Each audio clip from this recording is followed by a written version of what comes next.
I now have a kitten. This is Calcifer. Hi!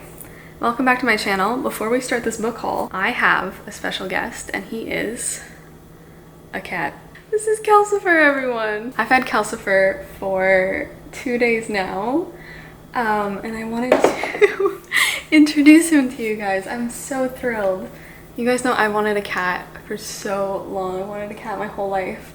My parents they are allergic, so we were never allowed to have cats. But I'm not allergic, so my partner and I got a cat together. And he's just been an absolute darling. Like, he's been perfect. He's 8 weeks old, and we found him because someone in the city posted that their cat had kittens, and then they put them up for adoption. So happy. So if you have any tips for a new cat mother, please let me know. So now I think we're going to attempt to do a book haul together. Okay, so here's the little stack. We have the camera cat sitting behind the camera right now. Productivity over here has just gone absolutely not through the roof, through the basement. There's been no productivity. All I've done is just sit and stare at this kitten. Next, Guten Tag. Hello. Wie heißt du? Weird thing to ask. Nein, nein, spreche Deutsch. Okay. Wie geht es Ihnen? Wie geht es Ihnen? Wie heißt du? Helga. Freut mich. Mein Name ist Emma. Was würden Sie bestellen? Mir geht es gut. Mir geht es gut. Wie geht's dir? Da ist eine Linie. Kaffee, Strudel. Wir sind in Berlin. Danke. Babel. Ja. Are you doing a lesson right here? Ja. I heard they have 10-minute interactive lessons. Ja. It only took you 3 weeks to get talking, didn't it? Ja. So you're playing the games. Ja. You know what? There's actually a link for you to get 65% off. It's in the description. Or if you have your phone on you, you can scan the QR code. Danke. Pretty cool. Tschüss. Tschüss. Okay, so the first book I have to show you guys is bigger than my cat right now, and that is The Count of Monte Cristo. This was a gift from Cameron. Thank you so much. Like, look at how insane this is. And then he put a tab in for one of your favorite quotes, which is so nice. I cannot wait to read this. This is such a nice buttery cover. And then on the back it has a really nice quote. But I've never read The Count of Monte Cristo. This will be a huge journey. I'm not sure if this is longer than War and Peace, but I would love to do something like the War and Peace vlogs like I did for Tolstoy, and then do something like that for this one. I do know a little bit about this one because in my French class in high school, we were watching the movie in French, and then for some, I think it was 3 hours long, so we never actually got to finish it because it took up too much class time, but it ended, like we had to turn it off right before the ending. So all I know is that The Count of Monte Cristo is about this guy who is imprisoned, right? I know, that's crazy. And he is in there for so long. I don't know how many years. It's kind of like an Azkaban situation where I think he's wrongly imprisoned. And then eventually he vows to get revenge on the people who put him in prison. And it's like this really, really cool story. And I'm just, yeah, I've heard the writing is fantastic. I've heard it's like not a chore to get through this big boy at all. It's like, please, like, don't let it end kind of situation. So I'm really excited to read this. Cameron said that this has become his favorite book. It's never slow, never boring, and it so captivated him that it became the first book that you annotated. Calcifer is chewing on the books. Okay, you're done. You're done. And then he also sent me another book. It's a beautiful color. It is The Manual of Detection by Jedediah Barry. I've never heard of this thing. It looks so cool though. I feel like this is gonna be a book haul vlog where we're just gonna move around because this man keeps trying to destroy my house. So I'm just gonna try and focus. So we have The Manual of Detection by Jedediah Barry. This looks obviously like a detective novel, but you said it was so good as well. It's a tightly plotted yet mind-expanding debut novel. This one is set in an unnamed city. It gives very noir vibes. Apparently it's always raining, it's always dark, it's always cloudy, but we follow a man who's named Charles Unwin, and he works as a clerk at a detective agency. So apparently his supervisor dies, and then Charles is promoted to detective on this case, but then somewhere along the way apparently he gets framed for murder or something. Like, this sounds like an absolute This sounds like Monty Python noir detective style. And our man Charles also has basically a new assistant to rely on, but also the manual of detection, which is kind of like, it describes it as like the art of war, but for detectives, like the manual for detectives on how to catch criminals and solve crimes. So this sounds right up my alley. Thank you so much. And it's also gorgeous. All right, this next book I am almost done reading, and this is going to be one of my favorite reads of the year. Like, this is going to be a 5-star.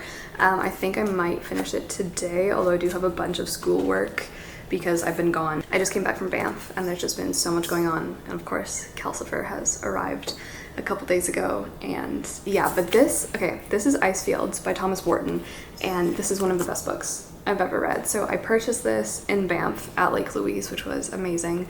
I heard of this because it was listed as like in a list of books that were published in a collection of Canadian books.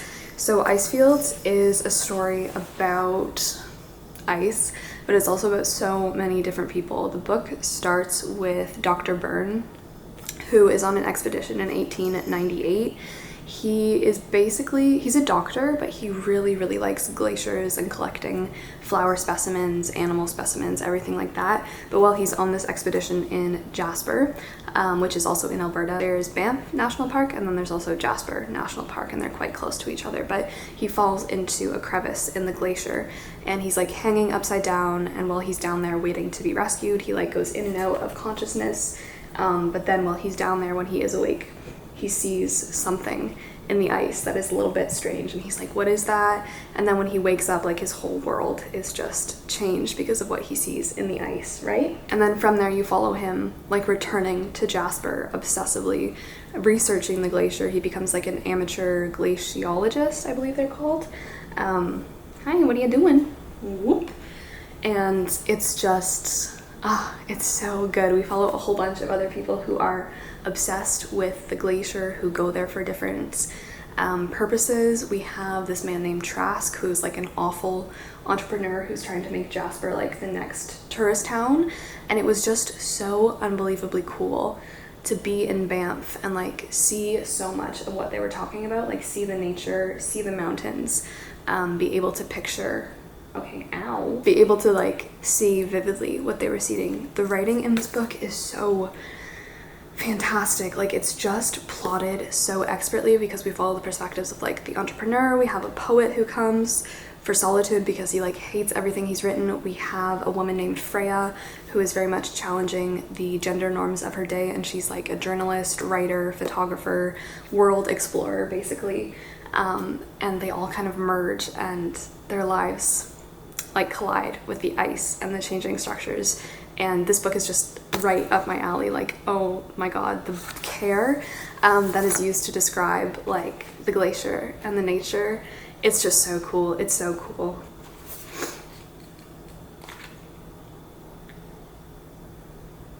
I'm 237 pages through, so I'm almost done, and it's so good, right? I would highly recommend. I don't want to say too much about it, but this book is like a journey, and I'm so sad that I have to finish it not in the mountains, because this book is so much about mountains and the way that things change so rapidly, and it's about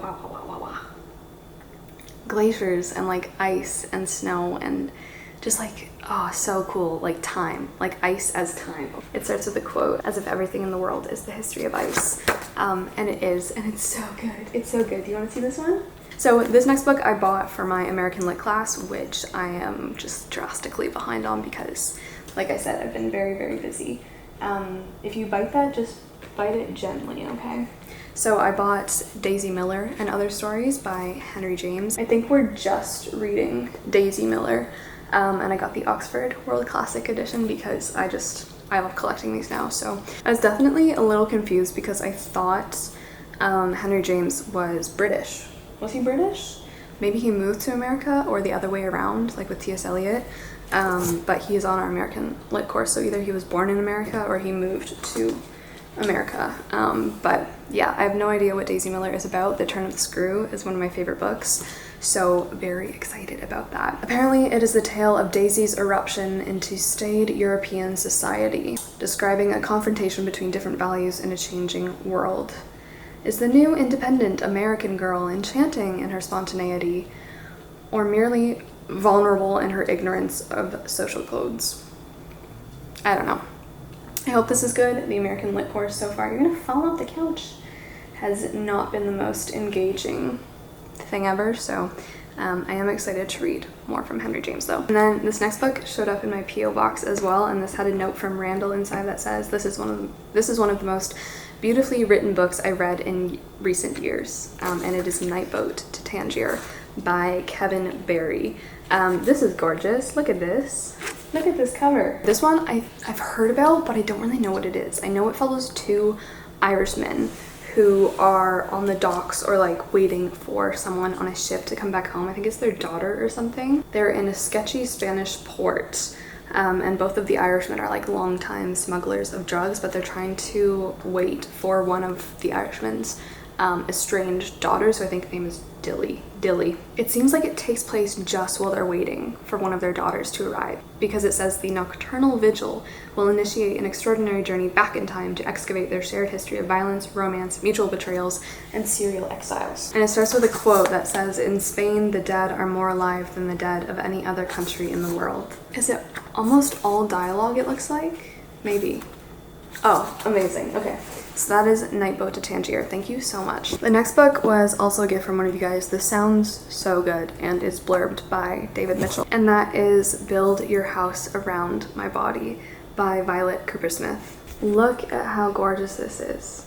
And it's blurbed by David Mitchell, which I'm so excited about. This is so gorgeous, and this was longlisted for the Women's Prize for Fiction 2022, so this is a very recent release. What? Okay, maybe this is a better view.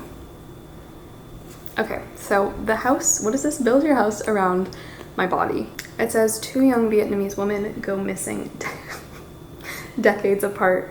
Both are fearless, both are lost, and both will have their revenge. So this is split between 1986 and 2011. And both women go missing in both of those time frames. In 1986, it's the teenage daughter of a wealthy Vietnamese family. In 2011, it's an unhappy Vietnamese American woman who disappears from her home in Saigon. I've heard not many reviews on this one, but this looks incredible, and it's just so beautiful.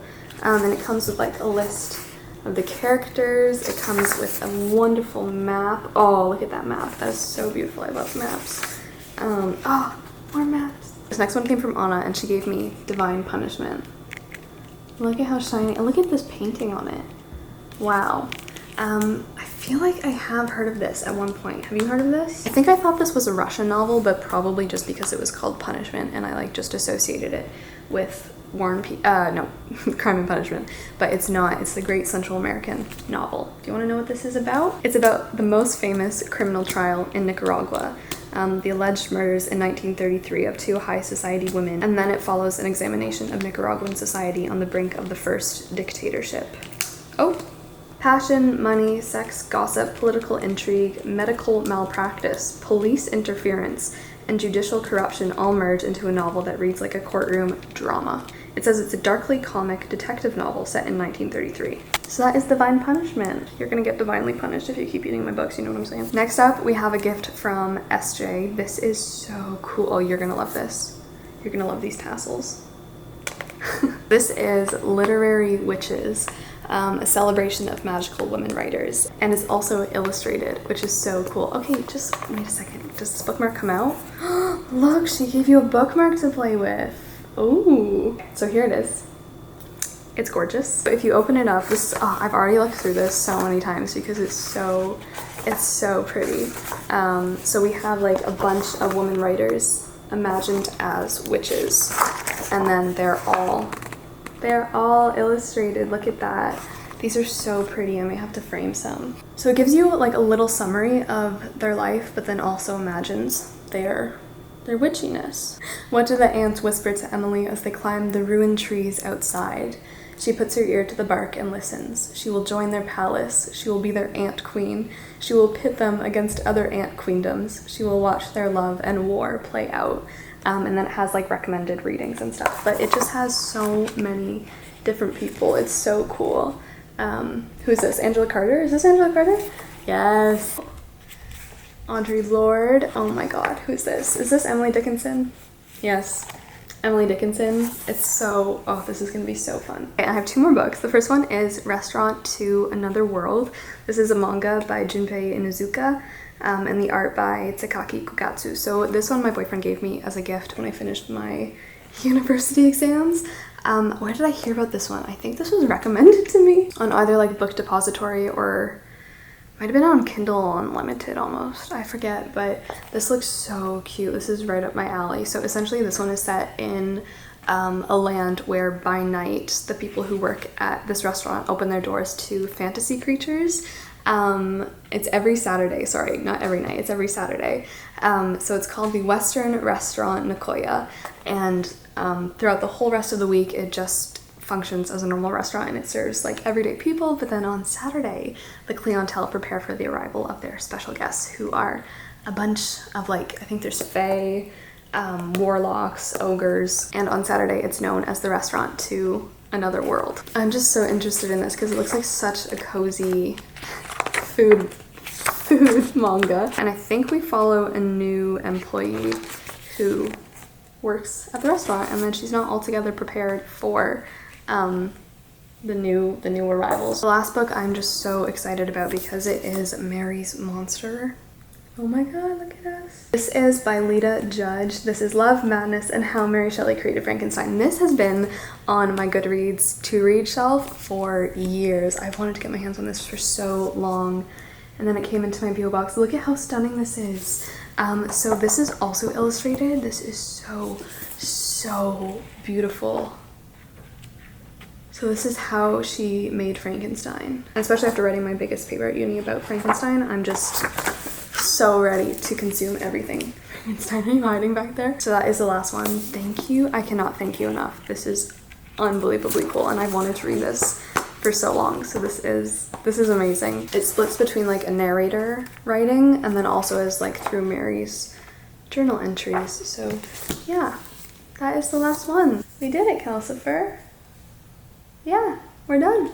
So I guess Calcifer and I will sign off. Yeah, thank you so much for watching. I'll see you very soon with this little demon. Do you want to say bye? Say bye. You have to say ciao. Boop. Ciao.